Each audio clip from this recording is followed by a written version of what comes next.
So hello guys, hopefully napanood nyo na yung introduction natin about Ride BNB. Bakit sobrang legal siya? Bakit ano ibig sabihin ng decentralized?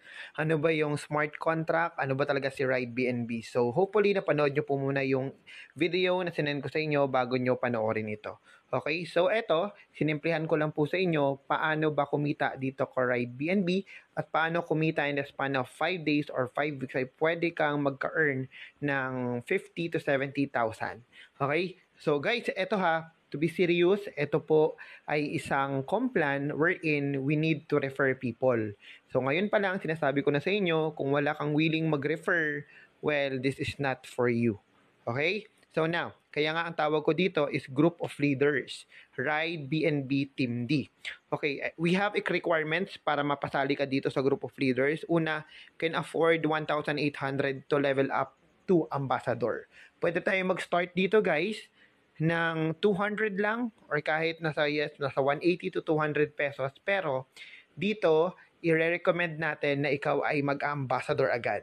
So, para ikaw ay makapag-ambassador, you need at least 1,800 pesos. So, pwedeng sumobra yun ng konti. Ang importante, hindi siya magkulang. Kasi kung sumobra man siya, doon pa rin naman yun sa wallet mo babagsak. Okay, requirements number 2, must know how to refer people. So, nabanggit ko na yun sa inyo kanina.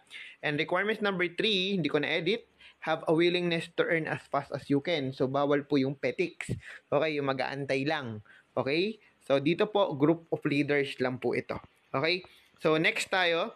Dito guys, papakita ko sa inyo how to earn. Okay? Let's say, for example, may na-refer ka. Okay? Dito po, we recommend 2 direct lang sa isang account. Okay? So, hindi ka dito hanapan ng maraming direct kasi wala naman ditong matching bonus ganon. Okay? Dito, duplication lang. Kahit power of 2 lang. Okay? So, ikaw to, let's say, meron kang na-refer. Okay? Pumasok po. Okay? As a beginner. Okay? So, dahil ambassador sila, kahit ambassador yung mga napasok mo, magkaka-earn ka lang ng beginner dyan. Kasi yan yung first level mo. Okay? So, 2 tao, multiply natin sa 140. Bakit 140? Kasi ang commission nyo dito, guys, hindi 30%, hindi 50%, kundi 95% up to 97%. Parang ganun yung commission natin. So, sa bawat tao, meron tayong 140 or 150. Okay, yung ginawa ko, in-estimate ko na lang po. Okay? So, dahil 2 tao yan, i-multiply natin by 2, may earning ka sa first level mo na 280. Okay, now, pagpasok po ng second level, dahil power of 2, okay, so eto, nalagyan ng tao dyan, may 4 ka sa second level mo, ikaw po ay kikita dyan ng 4 multiplied by 203 equals to 812. May 812 ka na po dyan. Okay, so bakit ka kumita? Kasi po, ambassador ka na. Nasakop na yan. Okay, ng kapangyarihan mo, kumbaga. Okay, so now, ang next natin is yung level 3. Duplication, magpapasok yung tao ng tigda 2. So, sa level 3 natin, meron tayo dyang 8. Okay? So, multiply natin sa 428. Bakit 428? Kasi po, yan po yung presyo, no? Yung 95% or yung 97% nung achiever. Okay? So, dahil sakop pa rin nan ng kapangyarihan natin as an ambassador, may income po tayo dyan. Okay? Pag nag-achiever lahat ng nasa line na yan, ikaw ay may total income na 3,424. Okay? Now, dito naman tayo sa 4th level. Ito po yung ambassador naman. Okay? Dito sa 4th level, syempre, meron tayong 16 na mga bagong pasok dyan or mga Ride BNB members. Okay, at dahil ang requirements natin is mag-ambassador. Ibig sabihin, pasok yan lahat. Lahat po yan sila ambassador.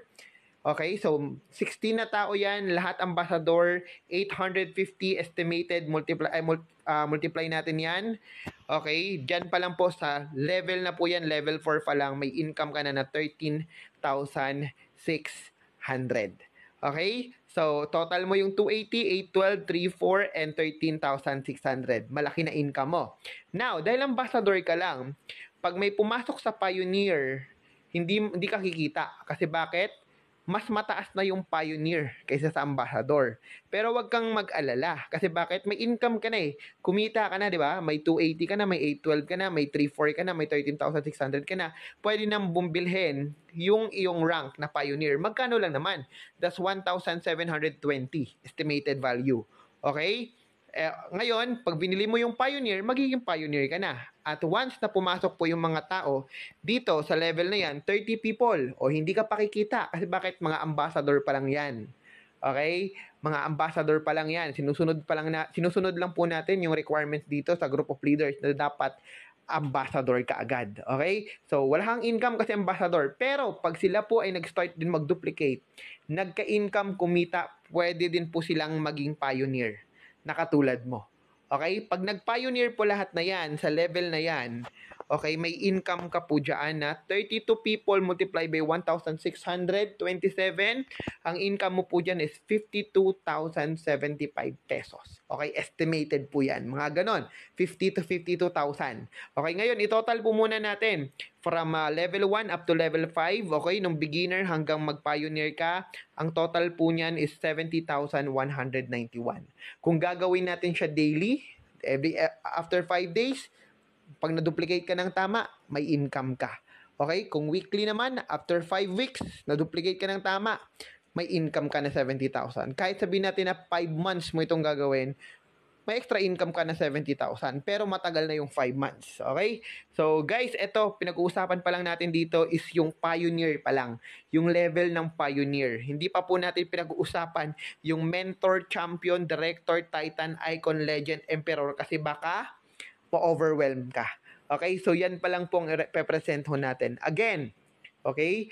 Sa mga leaders na napapakinggan to, napapanood to, ito po ay group of leaders lang willing to refer, okay? Naiintindihan kung ano yung pinapasok, and yung willing talaga gawin at i-duplicate yung sarili nila.